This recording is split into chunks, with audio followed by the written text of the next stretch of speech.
In my previous test I looked at the quality and sharpness DXO and Luminar made of this photo. I concluded that both produced a good result, but DXO's was better. Luminar's was certainly good, but DXO excels in this area, and the difference showed. This test is of DXO and Luminar's creative capabilities. This is one of Luminar's strengths. Its AI tools excel at producing pleasing results. In the end, this is what matters. When I enjoy a picture, on screen or in print, what is it I am enjoying?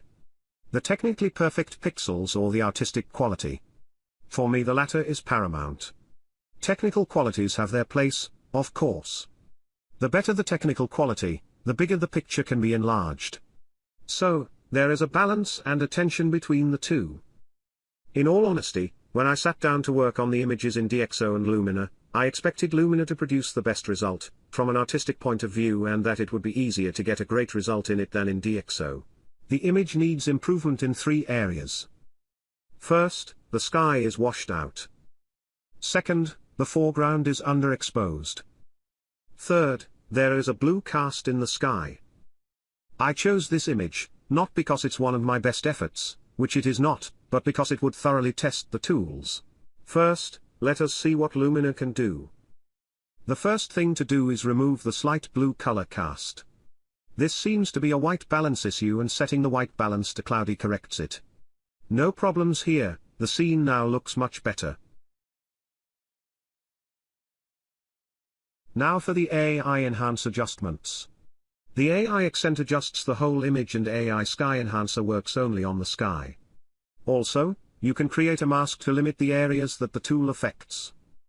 In my experience, these tools work really well on most scenes, and images still look natural even when they are set to 100%.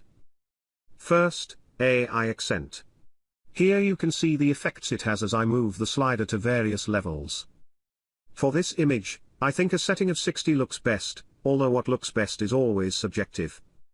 Similarly, I adjust the AI Sky Enhancer until it looks right. Using the before and after slider you can see that the sky now has a little more detail and structure to it. The AI Sky Enhancer works better on skies that have more detail to begin with. I guess it cannot create details out of thin air, AI or not. The foreground is much better, the shadows have lightened up and the image has more life. The sky is more detailed. Now, using the color settings I can adjust the saturation and vibrancy of the whole image, or I can target individual colors, or both. Here, we need to make the blues more prominent without reintroducing the blue color cast. To do this I select the blue channel and increase both saturation and luminance. The Remove Color Cast slider controls the effect and I have added a little global vibrance.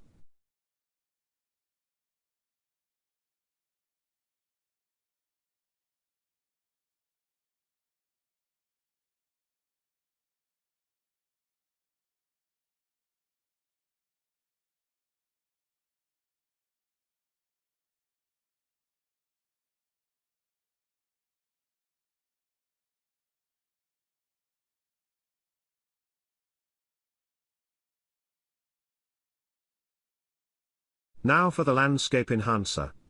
For this image, the Dehaze tool doesn't do much. The Golden Hour tool adds a little bit of warmth and the Foliage Enhancer assists. I have set it to target the blues in the image, to help enhance the bluebells.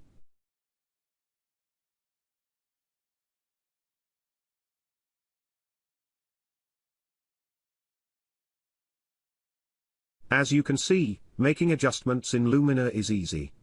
Because the tools have natural, rather than technical names, choosing the right tool is simple. Sometimes, the preview image is a little slow to update, even on a fast PC.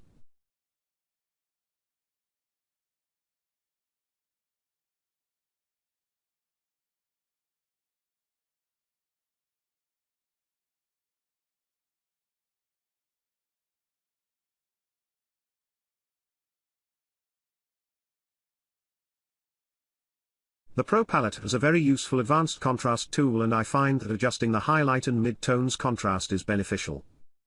Here, the highlights adjustment helps the sky, but adjusting the mid-tones is detrimental. To overcome this, I set the highlights as I want them and then create a new layer, for adjusting the mid-tones without affecting the sky.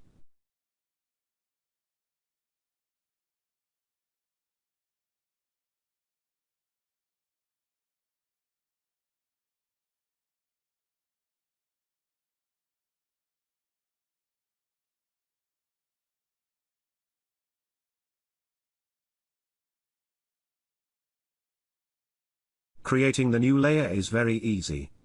After painting a mask on the layer to ensure the sky is not affected, I adjust the mid-tones. In this image, it is not vital that the mask is precise, and this is a good and simple way to make local adjustments to the image. Luminar's interface has been well thought out. It has always been one of the easiest to use tools in my workflow.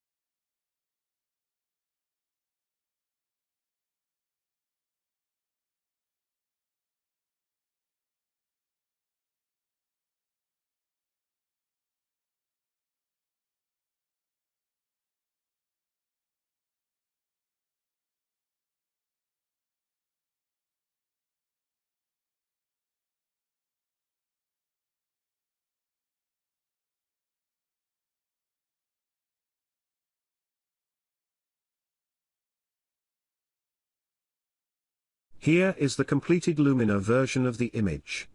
It's much improved on the original. Now, let us see what DXO can do with it.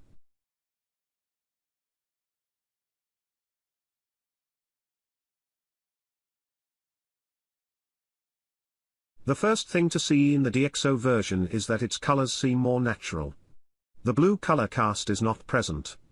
I would think this is because DXO has a more accurate camera profile than Luminar and so interprets the raw data more accurately. Although DXO does not have AI sliders, its Clearview Plus tool is one of the best tools in the business for enhancing an image. After some fiddling, I think the results, for this image, are best at a setting of around 75. To bring out more details in the midtones and shadows I use the selective tone sliders. As I switch between the original and enhanced image, the effects are easy to see.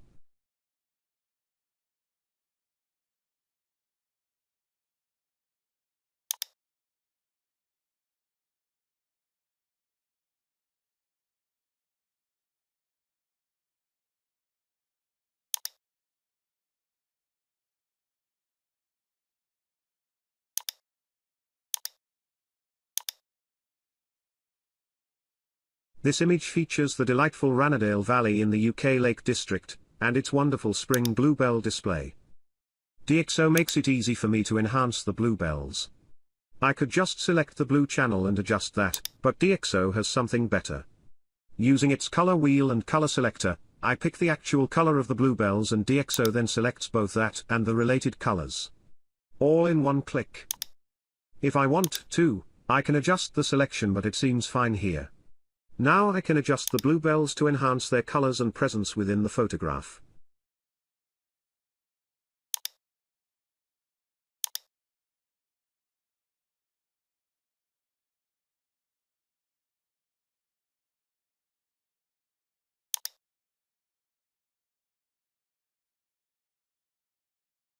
Notice how DXO's Compare tool shows the effect of the selected tool. If I want to see the effects of all the adjustments, I just deselect the tool. Now I am going to use DXO's local adjustments to further improve the sky. DXO's viewpoint technology is probably the easiest way to make accurate selections based on color tones. You can see that I have just placed 3 control points on the image and enlarged them to affect the whole sky. It does not matter that their range seems to also affect the foreground, as DXO is smart enough to know what area I want to select. Having made the selection, the sky is further improved by darkening it, and increasing the clear view effect.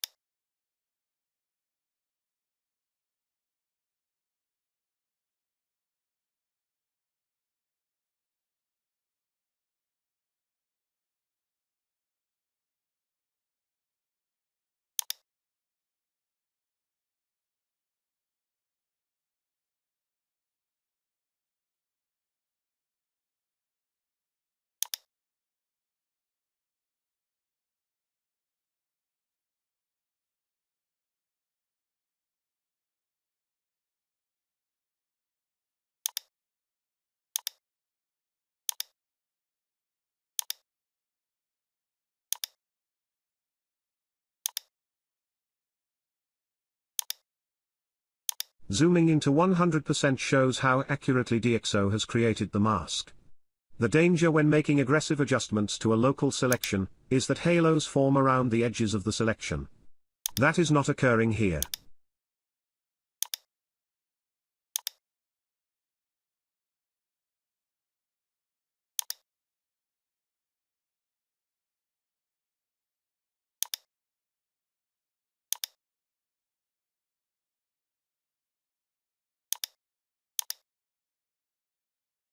Now, let's compare the two results. In each slide, Luminar is on the left and DXO on the right. There are some areas where DXO is the clear winner. Its sky is more detailed and far less noisy. Luminar has introduced noise into this image and, although it is not severe and quite easily removed, DXO's result is far cleaner. Luminar has done well with balancing the exposure, in particular it has brought out more details in the shadows. Luminar is class leading in this area. DXO's colors are far better. And its result has more detail and less undesired side effects. In particular, look at the mountain at 200% magnification. DXO features clean edges, whereas Luminar has introduced some aberrations. In practice, that means DXO's result can be printed far larger than Luminar's, as the aberrations would be visible in a large format. This also means I would need to reduce some of Luminar's enhancements to prevent these problems. Here are the results for this test. I have scored the tools out of 10 for key raw development capabilities. It should be remembered that every image is unique and, what works for one image, may not be as good for another. Luminar can do things that DXO cannot, and that will be the subject of a further video. But, for this image, DXO has produced the better results. It was easy to work with and did not freeze or lag when updating its preview. It also was faster at exporting the final result. Using its U-point selection tool to create masks remains the fastest and simplest way to make local selections. DXO Photo Lab 4 is a winning product.